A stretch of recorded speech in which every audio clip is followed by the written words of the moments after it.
You are listening to Sports and Life with your host AJ Shaw on WSFI 88.5 and WSFB 88.7. Dave Casper is a Hall of Fame tight end. He went to the University of Notre Dame and played in the NFL for 11 seasons, most of those with the Oakland Raiders, where he won a Super Bowl in 1976.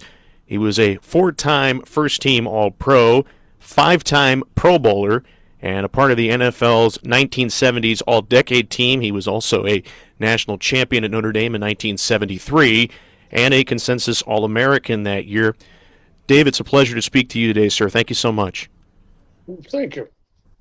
So I wanted to start out with just your football career in general. You began playing at Notre Dame in 1971, and as many remember, you had the nickname Ghost. I was wondering, how did you get that nickname? Who came up with that nickname, I should say, for you? Well, as I remember, I was being killed, so to speak, as I was prepping for the starters. I was a freshman, and the freshman coach, Denny Murphy, and I was there, and I just pointed at this play. I said, "Run this one. I'm always open." And he laughed, and he said, "Okay, we run this one for the Friendly Ghost." He called me the Friendly Ghost, and then the people in the huddle started calling me Ghost. So it stuck with me with all of the Notre Dame guys and a lot of the pro guys I played with for the Raiders. And it doesn't stick with me too much anymore. But that was quite the nickname. Everyone seemed to remember you as the Ghost, and that also led into the famous play in the playoffs in 1977, Ghost to the Post, which you are most remembered for, I know, in the NFL. Yeah, it was. I was there. The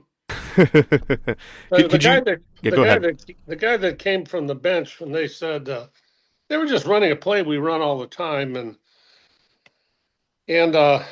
based upon that, and it was a play that you play a lot of defenses, whether they roll to the right or roll to the left or give a man, and we thought we were going to give man. So, but the guy coming in was Rooster was his nickname, Pete Banaszak, who happens to be the same guy that was the second guy that fumbled the ball to me in the Holy Roller. Same guy.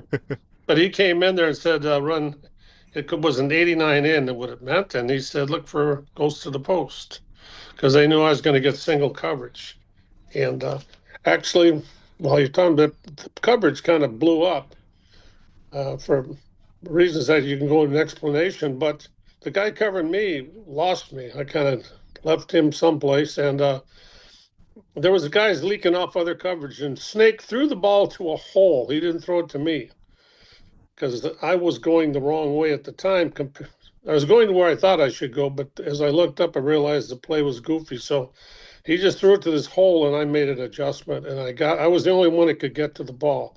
So he was pretty much of a genius in it. I just chased it down. So you're going to give credit to Kenny Stabler for that one?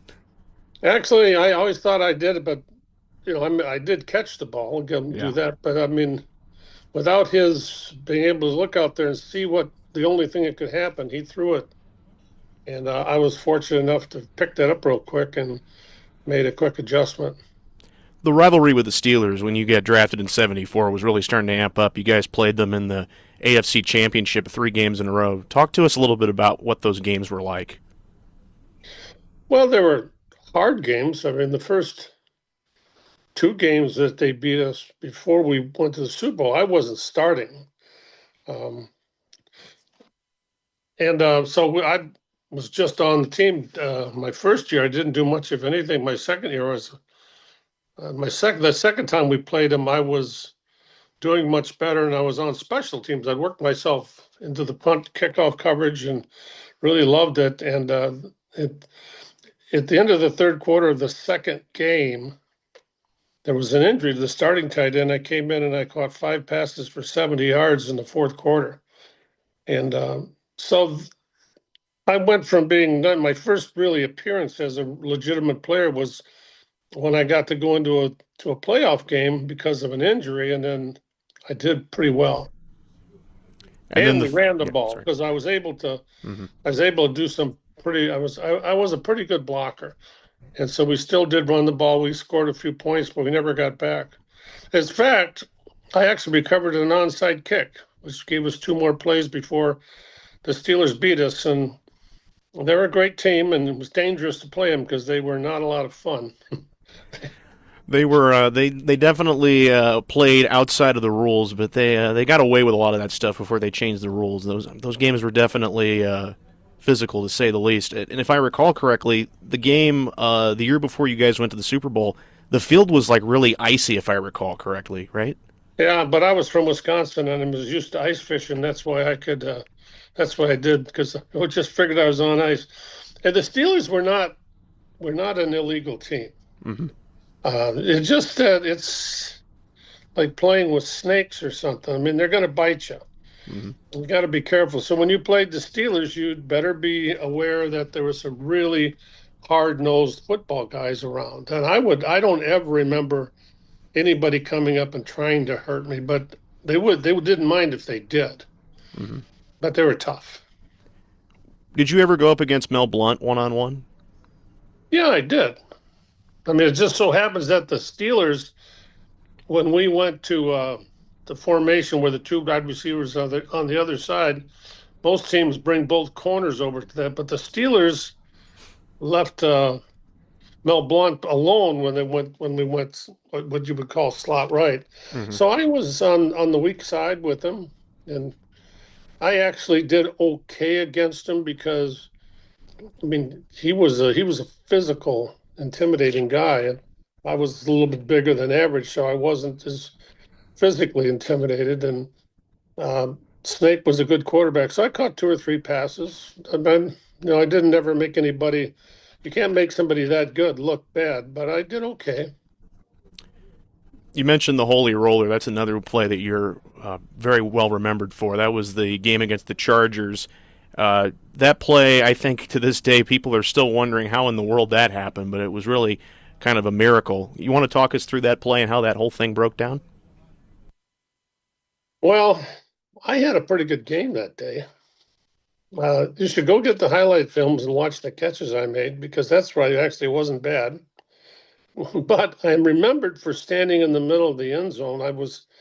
We ran a play which sent me to the post, and the ball didn't come to me. It wasn't ever thrown because we got pressure and Snake let it go on the ground, and Rooster Banaszak again came in and batted it forward, which is legal. You can advance the ball, as long as you don't haul off and kick it. That turns into a punt, but you can advance the ball. And I was just standing in the end zone. I was running toward the ball. The darn thing just comes at me, and I was able to. I tried to pick it up, but it bounced, hit my legs and knees. But I kind of played goalie on it, and when it moved forward, slowed down, I fell on it, and then between that and the goals to the post, they kind of made me. They've kept me known, so to speak. Other than that, I'm pretty sure I would have just gone off into the wild blue yonder. Well, you also are a Super Bowl champion. You're a five-time Pro Bowler, so clearly you were not just remembered for those two plays. You had some amazing moments throughout your career, and getting to play in the Super Bowl against the Vikings, I'm sure that was a really amazing experience. You also played in the national championship game. You were able to win that. Um, Talk to me a little bit about the differences of playing in a national championship for college and a Super Bowl in the NFL. Well, I will tell you from the two different games. The national championship game, we were significant underdogs, but we were still playing an Alabama team that was. I mean, I must have had 6 or 7 first-round draft picks in that team, and I was the just drafted in the bottom of the second round. We didn't have a whole list of unbelievable players, but we had a good team, and but it was still scarier than heck. I mean, you got crowds screaming at you, and you're telling a great undefeated team, and we won by 1 point. The Super Bowl, I was a little bit more mature, say. It was my third year. It was the next year after I started to play, and I wasn't really as nervous about how if I could play. I knew at that area that we were good enough to win. It was just a matter of hopefully the ball bounced the right ways and made the right plays, and we did, and we won. But both times, big crowds, But I kind of think that's not so bad. The more nervous you get, I think the better you play. You need to just take it and remind yourself the one or two or three things you got to do that day and just do them. How would you typically prepare for a game, like Well, yourself? I had a schedule. I started my week when I played when I was with the Raiders in my heyday. I mean, it started from not eating anything on Thursday to eating a lot on Friday and calm down Saturday, no food Sunday morning, no food before the game. I had a 2 hour before the game thing I did, hour. Superstitions. There's a lot of people are superstitious. You watch them, what they do before a game, and it's really all mental timing. So you've got little things you do. And as you do those things, you remind yourself that everything's okay. You can still do these things when you want to do them. And they actually become more and more realistic as the game comes. But even though it's the people standing on the sideline in a certain way next to the same guy, it's all this whole idea of you're trying to control your world because you know it's all going to break loose. So, but basically, just go to practice, do what the coach tells you to do, run your drills, show up on time, do your stuff. So you just stuck to your usual routine. You didn't do anything specific during the week. You just stuck to the usual routine. I did what the coaches told me to do during the week. Like I said, I had an eating schedule. Mm-hmm. It's the only way I could. I mean, I was a natural 250-pound guy, and I wanted to play at 238. So I try to keep myself lighter than most. I didn't see any value in my position of carrying anything extra but just muscle mass. And I didn't see any value having any kind of extra fat on your system because I was a run block and you're out in the wide open space when you're blocking as a tight end. And I thought quickness was much more important than size. I was a fairly strong guy naturally and I lifted weights, but so my routine just had to do with 2 different days of the week I didn't eat at all. When days I could eat, days I couldn't eat, and then of course then I just stayed on the practice schedule. Go to practice on time, put your jersey on in the way you're supposed to, line up in the right spot, do your drills. How were you able to balance your faith during the football season? Well, I probably didn't do it that well. Um, I went to church not as much as I should have. More often than not, my wife and I were, and then I probably at the end of my Notre Dame career, I was probably less religious just because I went to college, I think. And as we had children, we started coming back, and it wasn't like I wasn't going to church. It just I wasn't going as much as I do now. Mm-hmm. But I wasn't. I'm not going to be the pastor that the shining star that says I was always this great guy and I practice my religion perfectly. That's not me. Well, I love how you're upfront about that and honest. A lot of people aren't that way, so that's really admirable. So thank you for sharing that with us. Um, John Madden was your coach for your career in Oakland. Everybody remembers John Madden as the great character that he was, but he also was Catholic, and he also had to balance that religion out. Did you ever see how he was able to kind of balance his religion with football? Well, myself and Mark Van Egan, who was my roommate, Mm-hmm. well, 2 or 3 times we went to mass the night before on the road with John. And so, he went. He didn't talk about it. Nobody really knew he was going to mass, as far as I know. But I found out that he was going to mass, so we went to mass with him the night before the game, which that was a good thing. So he did that. He before the game, he would just say everybody in your own way. He didn't come up with his own prayers or anything, and he didn't. He didn't get in the situation where he's going to tell you what kind of a faith you had to have. So, but he was, as it turns out, as we didn't know, but he was, a faithful person. Do you have any favorite memories from your time with John Madden? Well, I think you could list them. What is it? They're all tied for number one. I mean, I had a lot of memories if I want to think about it. Do you have So, one specific though that you would like to yeah, mention?